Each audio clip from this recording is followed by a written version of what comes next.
Now, today, again, we are diving into a topic that's becoming increasingly critical for small and medium-sized enterprises, and that is cybersecurity. So, as more businesses are going digital, so do the threats. Facts. Now, from ransomware attacks to phishing scams, SMEs are finding themselves on the front line of cyber risks that can cripple operations overnight. Joining us today is somebody who knows this world inside out. That is Ben Roberts. He's the principal advisor at Digital Economy Advisor. Ben is also an award-winning industry leader with over 20 years experience building and scaling digital infrastructure across Africa. He's also the former group chief technology and innovation officer at Liquid Intelligence Technology and a passionate advocate for STEM and digital growth on the continent. Ben, welcome to the show. Nice to be here. Thank you. Welcome. Yesterday, you had a session at Pwani Innovation Week, and overall, how has your experience been? Yeah, it's good. I mean, Kwale Innovation Week has been growing, year on year,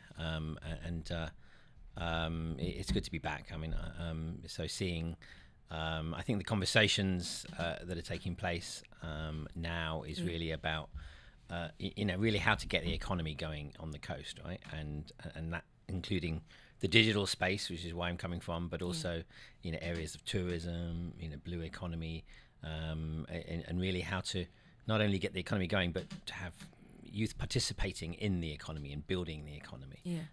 I think that's the theme, I think, for Pwani Innovation Week. Yeah.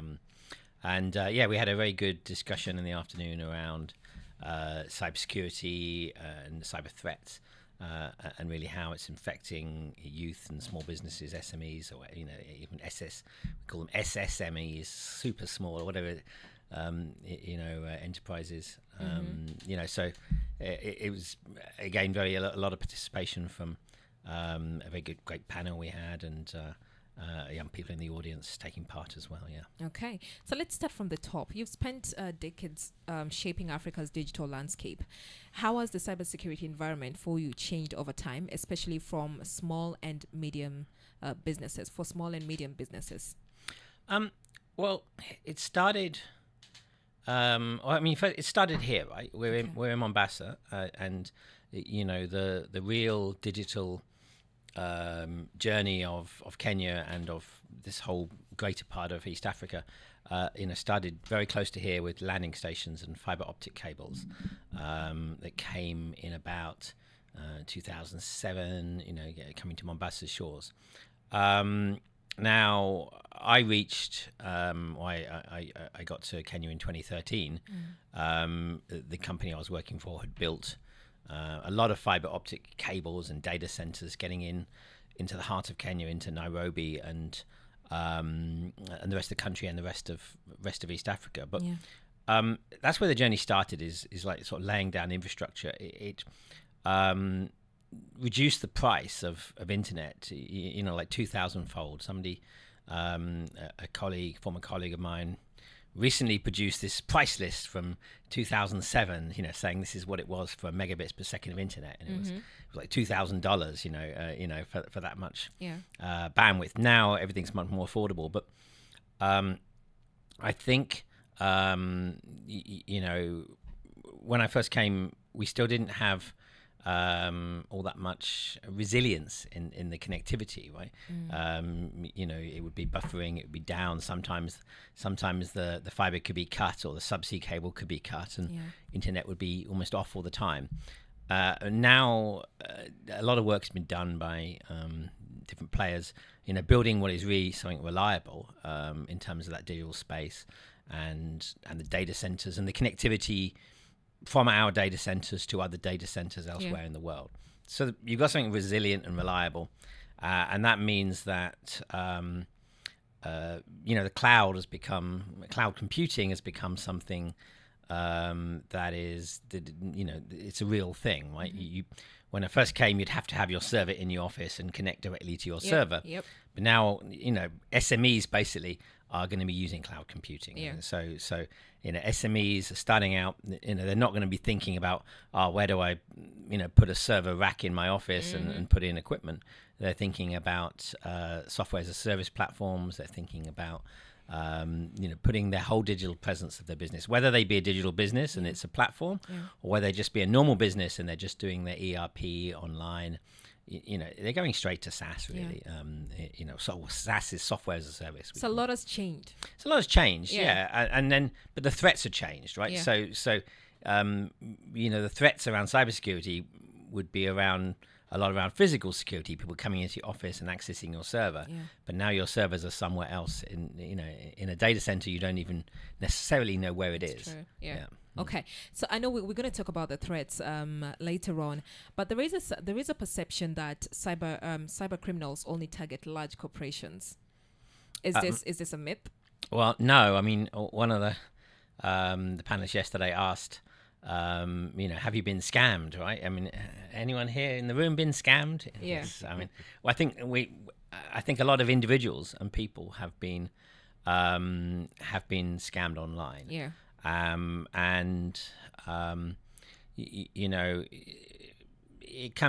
It's not necessarily always hacking. When we talk of cyber crime, hacking isn't always the thing. It might often be what we call social engineering. Phishing is a type of social engineering, but getting people to either pay money or give up their password or do something like that. And to some extent, I remember last time I was in Mombasa, it was a few months ago, and they had the Connected Summit in Diani, which is a sort of a Kenyan national summit talking about ICT industry. And I took a ride with a tuk-tuk guy, and he said, I've come from this thing. And he says, I used to, be in this technology industry. He says, but I was doing this, this cybersecurity stuff. Yes. But it says I wasn't doing the nice side of it. I was doing the bad side of things. Yeah. And he says I couldn't, but I've stopped. He says I realized my conscience couldn't take it. I realized that there were if you're doing things like this, you're conning people online.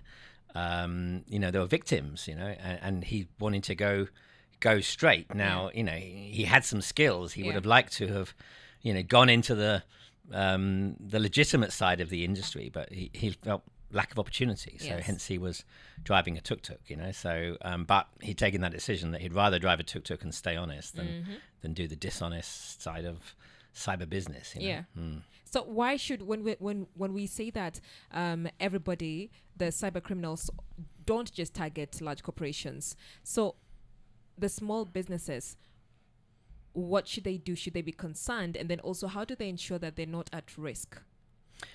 They should be concerned, and they are they're at risk all the time, and you'll hear a lot of statistics. Our regulators will say that there were this many million or billion, attempted cyber attacks in Kenya, every year or something. But what that is just measuring traffic on the internet, and you're seeing messages coming on the internet that are trying to do a bad thing, but that's happening all the time. There's always something bad flowing. It could be a packet that's trying to get into your server. It could be an email that's trying to get you to give up your password. It could be all sorts of things that are there. So the threats are all over, and to some extent, if you're an SME, you're probably, as I said, you're probably going to be using software as a service. So you have to choose your software as a service provider. Whoever's providing your platform, you have to choose something reputable and something and make sure that they have, that their platform is safe. So you can run an online business and on a software platform of somebody else's, and they can get attacked, and you can lose your business data. But if you've got that right in your choice of who you're hosting with correct, you've then got to think about your own protection. You don't leave your front door open and then complain that somebody comes in and robs your house. So if you're in a compound of houses and there's 20 houses and a baddie gets in, they're gonna look for the one that's easiest to get into. They're not going to go for the one with the guard dog and the railings and the electric fence. They're going to go for the one with a light fence, the windows open, that sort of thing. So don't give away the keys to your castle. Yeah. But really, that means implementing the right procedures, principles, and policies from the beginning. Yeah.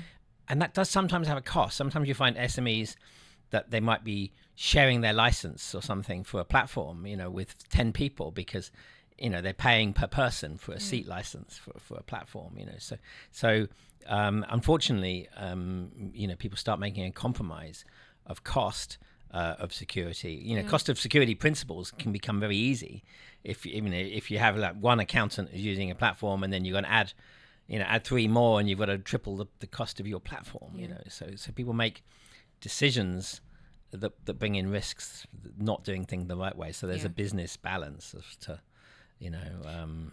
risk and reward. Yeah. What puts us at risk of cybercrime? Both individuals and then maybe now the SMEs as well. Yeah. So people have different motivations for doing cybercrime, and sometimes it's ego. It's a young kid who wants to prove he can hack into this.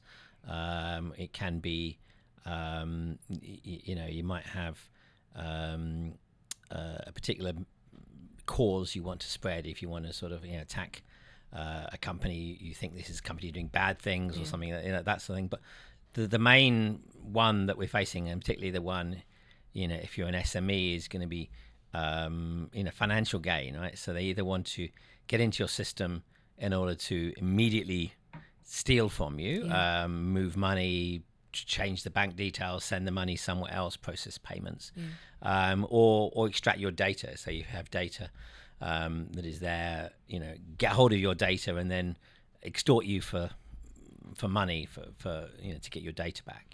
So that, ultimately, if you're a business, the motivation to attack you is going to be financial, most likely. If you're a business doing something a bit shady or something, then people might want to make a cause, but it's the main. And then what measures should now the businesses put in place to ensure that they're not at risk of cybercrime attacks? Well, a whole bunch of things, but obviously having competent teams that are able to do that, and having, as I say, these frameworks, using a framework that's best fit for your size of your business, right? So, if you are a small business, you're not going to be thinking about high-end cybersecurity policies and equipment, firewalls, and these other things. So you've got to find a framework that fits your business. But also, it's not just anymore about protecting yourself from attack. It's about being prepared for when you get attacked. If you assume that at some point you are going to get attacked, and somebody might get in, what do you do about it? How do you prepare for that? So your plans are going to be around keeping people out, but also preparing what you do when disaster strikes. Now that you're talking about the cybersecurity, what are the most major cybersecurity threats for small business people?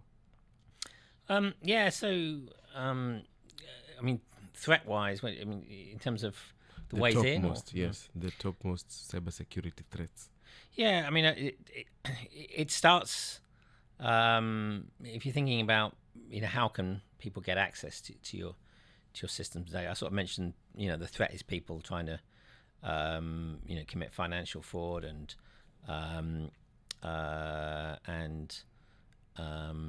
steal your data. Two of the biggest. Now, let's say somebody gets into your system. They might be in there for months, looking for a way to, make some profit. They're not going to reveal themselves straight away. They can be lurking in your system, doing something, monitoring what you're doing on the systems, making a plan to get a financial reward.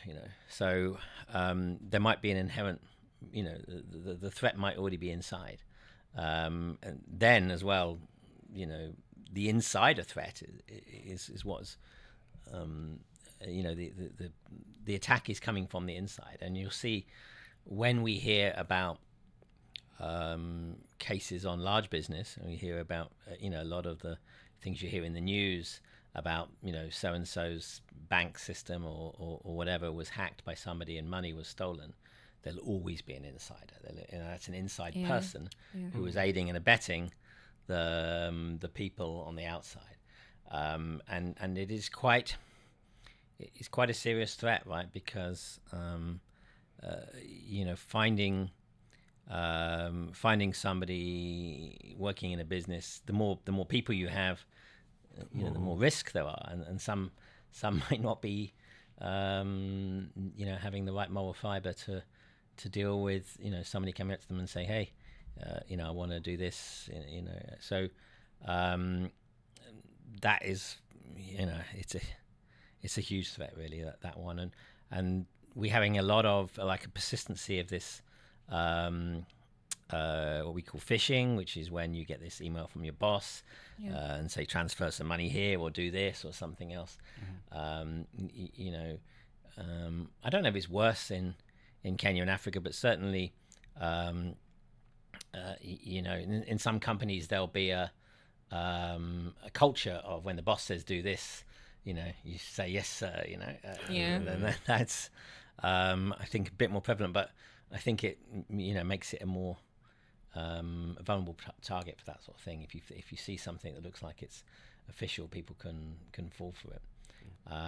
So yeah, there's a whole bunch of them, really, but I think the stats are saying around Kenya that this phishing attempts is very, very high, and also the one where somebody is changing the payment details or something. So when you transfer money to a supplier, quite high gains from this. It can be sent to a bank account, somewhere else in the world, and then thieves run away with the money. So these are quite big threats. And then this data stealing, like this week, we've heard about a company called Mtiba, and it's been alleged that some people of auctioning their data or selling their data that they claim to have stolen. I don't know how that has come about, if that data is true, but that's a case where an opportunistic person has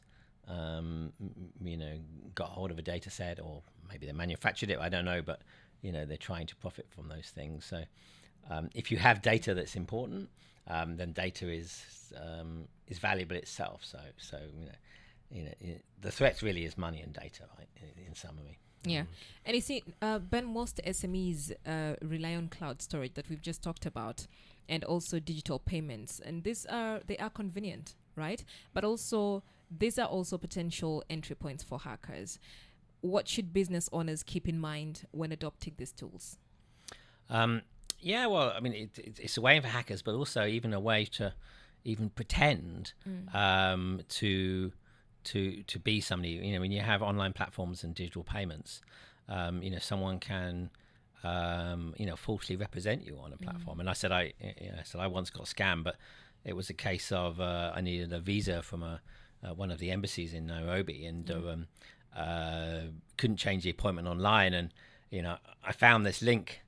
It looked like it was a place to change the appointment online, and ended up making a payment. But then I just saw this morning. Kenya Railways are posting something for the SGR saying, only get, this is our telephone numbers. There's some platforms out there where online platforms are pretending to be Kenya Railways, where you can buy tickets for the Madaraka Express. So. Aside of protecting your own systems, you also need to be vigilant about what else is out there. Other people can be impersonating you to, find people who want to be your customers and basically con them, right? So there's a whole bunch of things, right? We have really, being aware of what can go wrong is the key. But certainly SMEs. It's almost the last thing they're thinking about, right? They're thinking about opportunity, not risk, at the end of the day. So,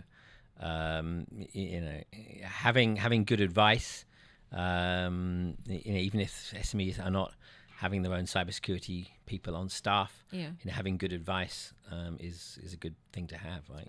Because it's there's really a lot can go wrong. Okay. So, for instance, a business wakes up one morning and they find that they've been hacked. What's the first thing that they should do?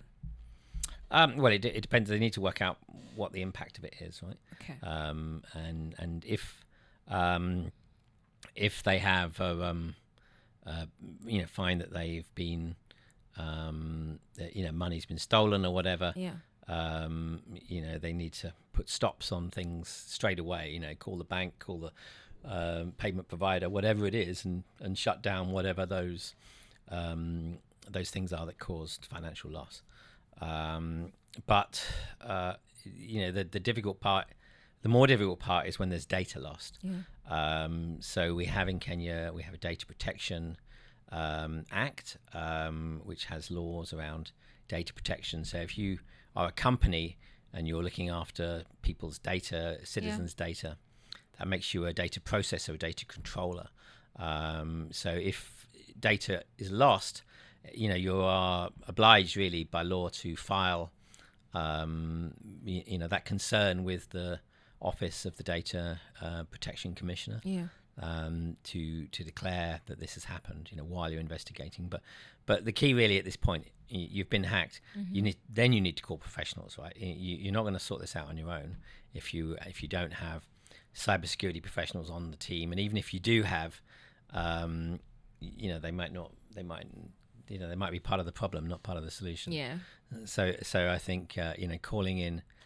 We have Kenyan companies and who can do this kind of work, both for high-end clients and small-end clients. The key is you get someone in who has that experience to help you, start sorting out things straight away. Okay. And if we're looking at technology and how it's been evolving, that is with AI, Internet of Things, and blockchains becoming more mainstream, what new threats do you think do you see emerging for SMEs?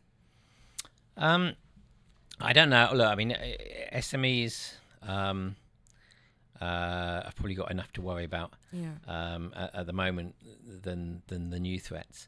But certainly, some of these things have been, becoming vulnerabilities. The thing about IoT is you have lots of different internet-connected devices, which we have this phrase we call attack surface in cybersecurity, but basically means the amount of places you can get in. Now, if you are trying to get into a company's systems, and there are multiple ways in, back to what I said, is the gate locked, etc. If you can go in through a super expensive firewall, or you find there's a misconfigured video camera, that misconfigured video camera is like an open gate in the back door, right? So it can be ways into people's platforms. So if you're deploying IoT, then you think about that from a cybersecurity perspective. AI, we can't even imagine what AI is going to do for cybersecurity, but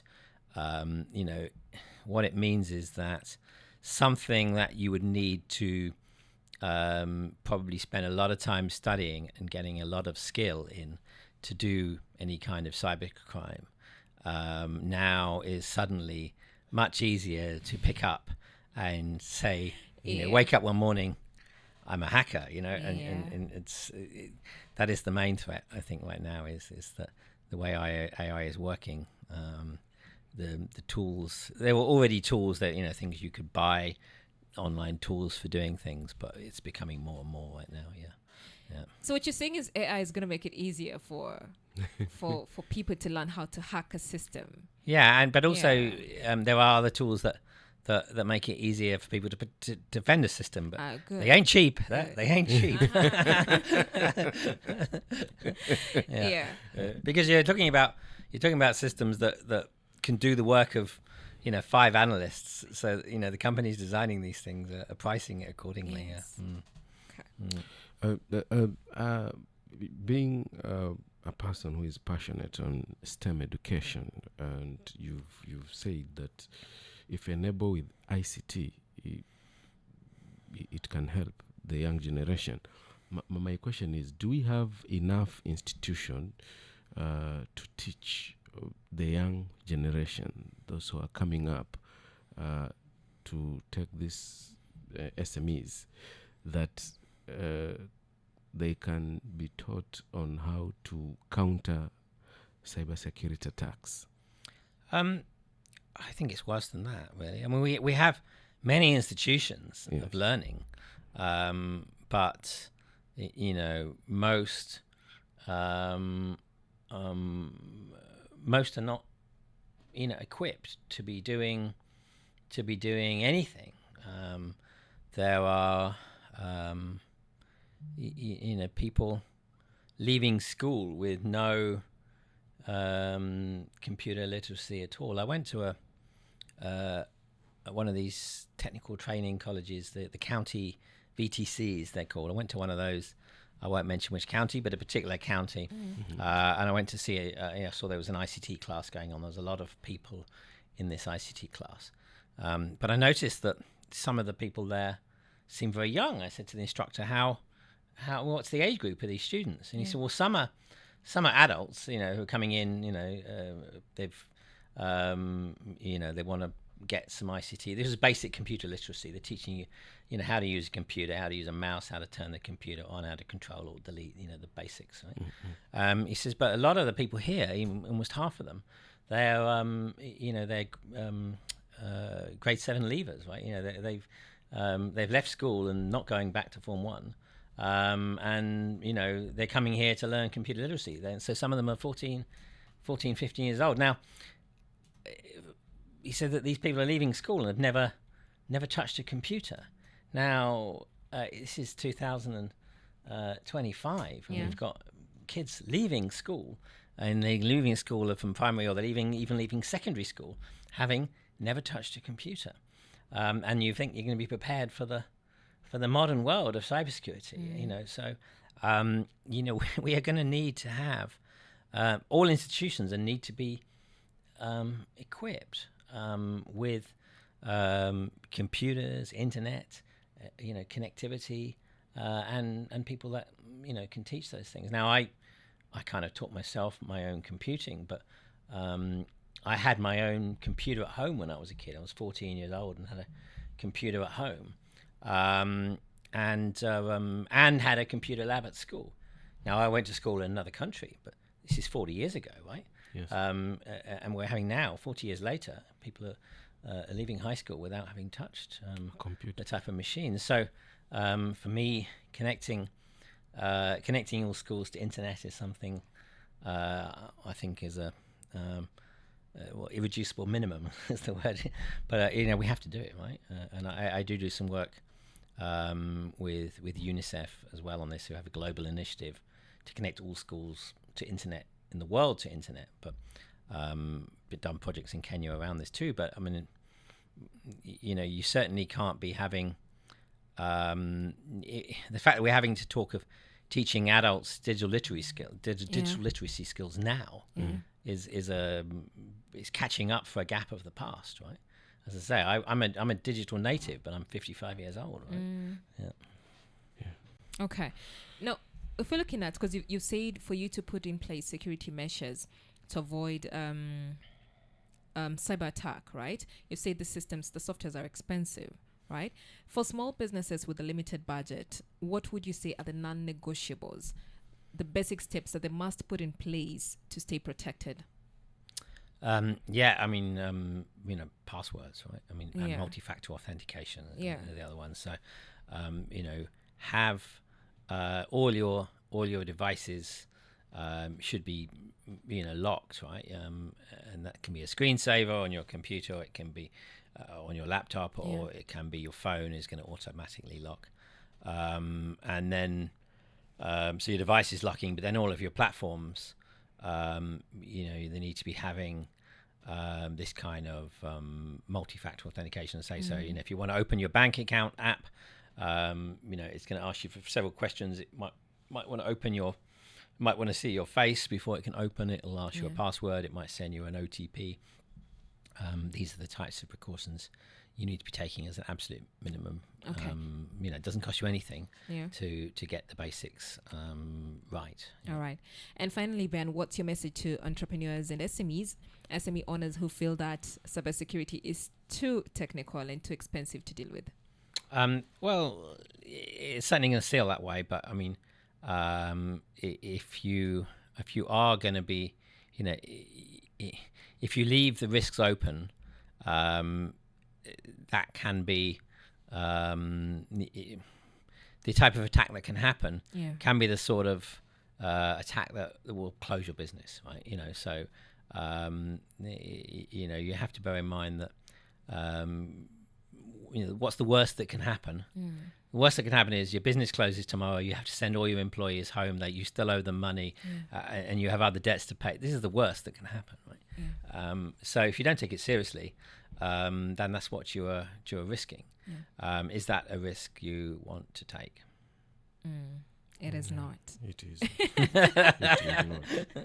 It is not. Thank you so much, Ben, for making time today. That's been a conversation with Ben Roberts, a principal advisor at Digital Economy Advisor. And of course, it's sharing valuable insights on how small and medium businesses can protect themselves in a fast-changing digital world. You heard it from us. I mean, take the necessary measures. Also, grab yourself a ticket at pwaninnovationweek.com.